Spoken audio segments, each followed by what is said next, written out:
गडिंग्लजमधील गांधी विचार मंचच्या वतीनं रणजित सावरकरांचा निषेध.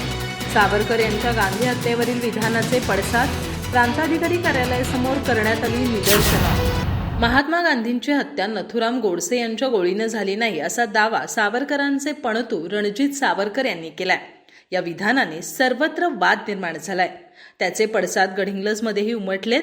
गडिंग्लजमधील गांधी विचार मंचच्या वतीनं या विधानाचा जाहीर निषेध करण्यात आला. गडिंग्लज इथं गांधी विचार मंचच्या वतीनं महात्मा गांधी यांच्या पुण्यतिथी निमित्त प्रांताधिकारी समोरील पुतळ्याला पुष्पहार घालून अभिवादन करण्यात आलं. यावेळी बोलताना प्राध्यापक सुभाष कोरे म्हणाले की गांधींचे विचार मारण्याचा कायम प्रयत्न केला जात असतो, पण ते विचार कधीच मरणारे नाहीत. रणजित सावरकर यांनी जे विधान केलंय ते हास्यास्पद आहे.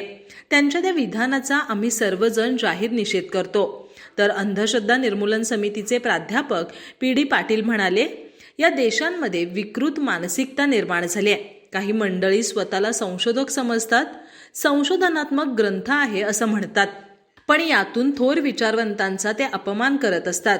वि.दा. सावरकरांचे पणतू रणजित सावरकर यांनी एक नवीन जावाई शोध लावलेला आहे. तो म्हणजे गांधींच्या हत्या करणारी शेवटची गोळी ही नथुरामांच्या पिस्तुलातून आलेली नव्हती, असा त्यांनी दावा केलाय. या विधानाचा गांधी विचार मंचच्या वतीनं जाहीर निषेध करत असल्याचं त्यांनी सांगितलं. यावेळी अनेक गांधीवादी कार्यकर्त्यांनी आपल्या मनोगतातून निषेध व्यक्त केला.